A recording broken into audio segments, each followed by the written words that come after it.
भारत माता की अयो आगे आगे आगे आगे भारत माता की राम लक्ष्मण जानकी राम लक्ष्मण जानकी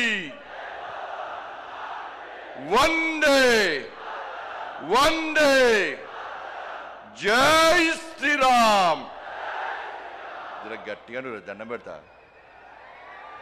ఇలా జై శ్రీరామ్ అంటే మనం ఇచ్చే నినాదంతో జై శ్రీరామ్ అంటే కడుపు నింపుతుందా పైసలు పడతాయా అని కాంగ్రెస్ వాళ్ళు బీఆర్ఎస్ వాళ్ళు విన్నారా లేదా ఇప్పుడు మనం ఇచ్చే నినాదంతో కాంగ్రెస్ వాళ్ళ బీఆర్ఎస్ వాళ్ళ చెవులకి రక్తం గారాల గట్టియాలి అందరి చేతులు జై శ్రీరామ్ జై శ్రీరామ్ నరేంద్ర మోడీ గారి నాయకత్వం నితిన్ నబీన్ గారి నాయకత్వం రామచంద్రరావు గారి నాయకత్వం భారత్ మాతాకి పాపం జై శ్రీరామ్ అంటే భయపడుతున్నా జై శ్రీరామ్ నినాదమే ఇలా పశ్చిమ బెంగాల్లో జై బెంగాల్ జై శ్రీరామ్ నినాదంతో అధికారులకు వచ్చామన్నా అస్సాంలో కూడా జై శ్రీరామ్ నినాదంతో అధికారులకు వచ్చామన్నా నెక్స్ట్ తెలంగాణలో వచ్చేది జై శ్రీరామ్ జై తెలంగాణ ఏం నినాదం జై శ్రీరామ్ జై శ్రీరామ్ జై శ్రీరామ్ ఇలా కూడా అంటాడు జై శ్రీరామ్ అంటే కడుపు నింపుతుందా అన్నాడు నింపుతుందా నింపదా అన్న రే జై శ్రీరామే మా లోపల ఆవేశాన్ని నింపేది జై శ్రీరామే మా లోపల ఆలోచన నింపేది జై శ్రీరామే మా లోపల పౌరుషం నింపేది ఈ జై శ్రీరామ్ నినాదమే నీ గడిలు బద్దలు కొట్టిన విషయాన్ని ఆ కుటుంబ పార్టీ కేసీఆర్ పార్టీ మర్చిపోయినట్టున్నా ఆ రోజు జై శ్రీరామ్ నినాదంతోనే జై శ్రీరామ్ నినాదం మారు మోగింది కాబట్టి నీ గడిలు బద్దలు కొట్టి నిన్ను ఫామ్ హౌస్ కు పరిమితం చేసిన నినాదమే నా జై శ్రీరామ్ నినాదం అన్న విషయాన్ని గుర్తుంచుకో ఇలా మోడీ గారు జై శ్రీరామ్ నినాదం పెట్టుకునే 9,400 కోట్ల రూపాయలు ఇవాళ తెలంగాణ రాష్ట్రానికి ఇచ్చిందన్న మోడీ గారు జై శ్రీరామ్ నినాదంతోనే ఈ తెలంగాణ రాష్ట్రానికి అభివృద్ధి నిధులు ఇస్తుండనా ఇలా మోడీ గారు నిధులు ఇచ్చడం వరకు ఇవ్వబడబట్టే తెలంగాణ రాష్ట్రంలో పాలన కొనసాగుతుంది తప్ప మోడీ గారు లేకుంటే ఇవాళ తెలంగాణ రాష్ట్రంలో ప్రభుత్వం నడిచే పరిస్థితి లేదు మేము నిధులు తీసుకొస్తున్నాం మోడీ గారు నిధులు ఇస్తున్నారు తెలంగాణ రాష్ట్రానికి మేము తెలంగాణ రాష్ట్రానికి నిధులు తీసుకొస్తే మీరేమో తెలంగాణ నుంచి నిధులను పైసలను ఇవాళ ఢిల్లీకి మోస్తున్న కాంగ్రెస్ వాళ్ళు ఇలా మోడీ గారు హిందీలో మాట్లాడతారు ఇలా మోడీ గారు హిందీలో మాట్లాడే ఏ హామీని కూడా విస్మరించుకొని ఇలా నెరవేర్చే ప్రయత్నం చేస్తున్నాను మోడీ గారు ఇలా ప్రియాంక గాంధీ వచ్చిందన్న తెలంగాణ రాష్ట్రానికి రాహుల్ గాంధీ వచ్చిన తెలంగాణ రాష్ట్రానికి ఎన్నికల సమయంలో ఏమైంది హిందీలో మాట్లాడి 6 గ్యారెంటీలు అమలు చేస్తామన్న రాహుల్ గాంధీ ప్రియాంక గాంధీ హిందీలో మాట్లాడే వ్యక్తులు ఇవాళ కనీసం 6 గ్యారెంటీల గురించి మాట్లాడకుండా ముఖం చెల్లకుండా తెలంగాణకు రావడం బంద్ చేసి ముఖం కిందికేసి పారిపోయిన విషయాన్ని కాంగ్రెస్ పార్టీ నాయకులు గుర్తించాలి అందుకే మా కార్యకర్తల కూడా జోష్ ఉందన్న ఈ జోష్ చూస్తే మీ ఆవేశం చూస్తే మీ లోపల ఉడుకు రక్తాన్ని చూస్తే మీ పౌరుషం చూస్తే ఇవాళ కాంగ్రెస్ వాళ్ళు బీఆర్ఎస్లకు ఇవాళ నైట్ అండ్ రాత్రి నిద్ర పట్టదన్న బెంగాల్లో గెలిచామన్న బెంగాల్ వట్టి గెలవలేదన్న బెంగాల్ వట్టి గెలవలేదన్న ఇలా బెంగాల్ కార్యకర్తలు కానీ కేరళ కార్యకర్తలు కానీ సరే కేరళలో ఓడిపోవచ్చు అతి త్వరలో తెలంగాణ కేరళలో అధికారంలోకి వస్తామన్నా ఇవాళ బెంగాల్లో అనేక మంది కార్యకర్తలు బలిదానం అయిపోయారక్క అనేక మంది కార్యకర్తలు బలిదానం అయిపోయారన్న మహిళా మోర్చా కార్యకర్తలు రేపు చేసి చంపిరన్న కార్యకర్తలను కట్టేసి వాళ్ళ తల్లిదండ్రులను చంపిరన్న తల్లిదండ్రులను కట్టేసి కార్యకర్తలను ఇంట్లో వేసి దగ్ధం చేసిరన్న 300 మందికి పైగా ఇవాళ బెంగాల్లో కార్యకర్తలు బలిదానం చేస్తే ఇలా కార్యకర్తల బలిదానాన్ని నా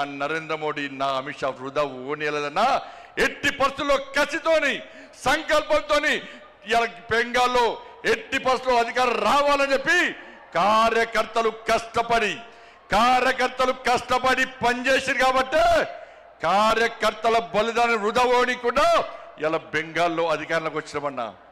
ఇలా కేరళలో కూడా బలిదానం చేసినా. నేను ఒక మీటింగ్ పోయినా కేరళలో, ఏబీవీపీ ర్యాలీకి పోయినా. ఒక నాయకుడు బ్రహ్మాండంగా స్పీచ్ ఇస్తున్నాడు, జోష్ వస్తున్నది. ఆ నాయకుడు మాట్లాడి మాట్లాడి ఒకటిసారి ఇక్కడ నుండి ఇంతసారి కన్ను బయటకు వచ్చిందన్న. ఆశ్చర్యపోయినాం. ఏందని చూస్తే నన్ను పిఎఫ్ఐ గుండాలు నా కన్నును పీకేసారు. నాకు పెట్టుడు కాను, నన్ను చేతులు రెండు కట్టేసి ఈ పిఎఫ్ఐ మైనార్టీ ముస్లిం గుండాలు ఇలా నా కన్నును పీకేస్తే పెట్టుడు కన్నుతో నేను ధర్మం కోసం, సమాజం కోసం, నేను నమ్మిన సిద్ధాంతం కోసం పనిచేస్తున్నా తప్ప నేను పారిపోలేదని చెప్పిన వ్యక్తి ఆ కార్యకర్త అన్న. అంతెందుకన్నా ఇలా రాజ్యసభలో సుందరం మాస్టర్ రెండు కాళ్ళు నరికేస్తే ఇప్పటికి పెట్టుడు కాళ్ళతోని వాళ్ళ ధర్మం కోసం, దేశం కోసం, పార్టీ కోసం పనిచేస్తున్న వ్యక్తిని గుర్తించి నా నరేంద్ర మోడీ రాజ్యసభ మెంబర్ ఇచ్చిన విషయాన్ని మనం మర్చిపోద్దన్నా. అదే తెలంగాణ రాష్ట్రంలో అనేక మంది కార్యకర్తలు ఓడగొట్టుకున్నామన్నా. ఎదురుస్తున్నా వాళ్ళ ఆత్మలన్నీ పైనుంచి. మేము బలిదానం అయిపోయినాం, మీకు బలిదానం చేసే అదృష్ట అవకాశం మీకు లేదు. మా కోసం పనిచేయండి, మా లక్ష్యాన్ని నెరవేర్చండి, మా బలిదానాన్ని గుర్తించండి, తెలంగాణ రాష్ట్రంలో భారతీయ జనతా పార్టీని అధికారంలోకి తీసుకురండి అని చెప్పి ఆ పైన ఉన్నటువంటి అమర వీరులు మనం కోరుతున్నా. ఒక్కసారి గుర్తుంచుకోండి. చిన్న చిన్న అభిప్రాయ భేదాలు ఉంటాయన్న, వాటిని పక్కకు పెట్టాలి. మనం ఒక ఫ్యామిలీ, ఒక కుటుంబం. ఇంత పెద్ద మా సైన్యం ఉంది, ఇంత పెద్ద మా కుటుంబం ఉందని భావించే ఈ వేదిక మీద నాయకులం అందరం కూడా కలిసి కట్టుగా ఈ తెలంగాణ రాష్ట్రంలో మోడీ రాజ్యం కోసం, రామ రాజ్యం కోసం ఇలా పరితపించి 24 గంటలు కష్టపడి పనిచేస్తున్నామన్నా. ఒక్కసారి ఆలోచించండి. ఈ తెలంగాణ రాష్ట్రంలో నిధులు ఇచ్చేది మనం, ఇలా అభివృద్ధి చేస్తున్నది మనం. ఇవాళ రైతులు రోడ్ల మీద చూస్తే కొనుగోలు ఇప్పటికీ ప్రారంభించకపోవడం వలన ఇప్పటికే కొనుగోలు పూర్తి కావాలి. వర్షాలు పడి, వడగల వానలు పడి వాళ్ళ రైతులు రోడ్ల మీద పడిగాపులు కాస్తే ఇంతవరకు కొనుగోలు ప్రారంభించకుండా రైతులను హరిగోస పెడుతున్న ప్రభుత్వం కాంగ్రెస్ పార్టీ ప్రభుత్వం. ఇలా పైసలు ఇచ్చింది మనం, కొనుగోలుకు డబ్బులు ఖర్చు పెట్టేది మనం, నిధులు ఇచ్చేది మనం, మధ్యవర్తిత్వం వహించి కొనుగోలు ప్రారంభించకుండా రైతులను నడ్డి విస్తున్న ప్రభుత్వం ఇలా కాంగ్రెస్ పార్టీ ప్రభుత్వం. ఉద్యోగులకు డిఏ లేవు, పిఆర్సీ అమలు లేదు, నిరుద్యోగులకు ఉద్యోగం లేదు, నిరుద్యోగ వృద్ధి లేదు, విద్యార్థులకు భరోసా కాలేదు, 2500 మహిళలకు లేవు, 4000 రూపాయల ఆసరా పెన్షన్ లేదు, అందరికీ రైతు భరోసా లేదు, అందరికీ రైతు బోనస్ లేదు. వాళ్ళు ఏమీ లేకుండా ఇలా 6 గ్యారెంటీలు పక్క పెట్టి కేవలం ఢిల్లీకి పైసలు పంపడే లక్ష్యంగా ఇలా రేవంత్ రెడ్డి ప్రభుత్వం పనిచేస్తున్న విషయాన్ని ఒక్కసారి గుర్తు చేసుకోవాల్సిన అవసరం ఉంది. ఇలా ఇచ్చేది మనమన్నా. ఒక్కసారి నాతో పాటు చెప్పండి అన్న. ప్రధానమంత్రి గరీబ్ కళ్యాణ్ అన్న యోజనకు బియ్యానికి పైసలు ఇచ్చేది ఎవరన్నా? ఇవాళ బియ్యానికి పైసలు ఇచ్చేది నరేంద్ర మోడీ ప్రభుత్వం అన్నా. స్వచ్ఛ భారత్ మిషన్ పైసలు ఇచ్చేది ఎవరన్నా? జాతీయ రహదారులో పైసలు ఇచ్చేది ఎవరన్నా? రైల్వే నిధులు ఇచ్చేది ఎవరన్నా? శ్మశాన వాటికలకు పైసలు ఇచ్చేది ఎవరన్నా? కొనుగోలుకు పైసలు ఇచ్చేది ఎవరన్నా? శ్మశాన వాటికలకు పైసలు ఇచ్చేది ఎవరన్నా? అన్ని నిధులు మనమే ఇస్తుంటే, వేల కోట్ల రూపాయల నిధులు మనకు వస్తుంటే ఇవాళ కాంగ్రెస్ పార్టీ ప్రభుత్వం మాకు ఏమి ఇస్తలేదని ఎలా భారతీయ జనతా పార్టీ ప్రభుత్వాన్ని బదనాం చేసే ప్రయత్నం చేస్తే అడ్డుకోవాల్సిన బాధ్యత మనకుదన్నా. ఇలా సనాతన ధర్మం కోసం పనిచేస్తామన్నా, ఈ తెలంగాణ రాష్ట్ర అభివృద్ధి కోసం పనిచేస్తామన్నా. సనాతన ధర్మం లేని భారతీయ జనతా పార్టీ లేదు. అరే 80% హిందువుల కోసం పనిచేసే పార్టీ నా భారతీయ జనతా పార్టీ.